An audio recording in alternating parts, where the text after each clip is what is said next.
Gandang gabi po sa ating lahat. Ang aking babasahin ngayon ay makikita sa mga awit, Kapitulo 82, versikulo 1 hanggang 2. Diyos ang kataas-taasang hari. Ang Diyos ang namumuno ng pulong sa kalangitan, sa pulong ng mga Diyos. Ganito ang kapasyahan. Dapat ninyong itigil na paghatol na hindi tama. Tumigil na ng paghatol na panig sa masama. Yun lang po. Maraming salamat. Purihin Panginoon sa kanyang banal na mga salita. God bless. Isang mapayapang gabi po sa ating lahat. Akin pong ibabahagi ngayon ay mula po sa Aklat ng Mga Awit sa Kabanata 82 sa talata 3. Ito po ang naksaad. Bigyan ninyong katarungan ang mahina at ulila at huwag ninyong aapihin ang mahirap at may dusa. Ito po ang nakasaad sa banal na kasulatan. Ibigay po natin lagi ang pinakamataas na papuri at pasasalamat sa ating Amang Lumikha. Amen.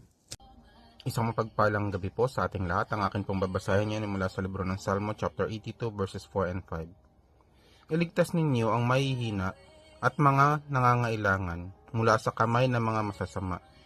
Wala silang nalalaman, hindi sila nakakaintindi. Wala silang pag-asa, namumuhay sila sa kadiliman at niyayanig nila ang pundasyon ng mundo. Amen. God bless po. Hello po, ang aking Bible verse for today is from the book of Psalms, chapter 82, verse 6. Ang sabi ko, kayo'y Diyos, anak ng kataas-taasan. Amen. Ang mabuting balita ng ating Panginoon. So muli po, isang mapagpalang araw po muli sa ating lahat. No?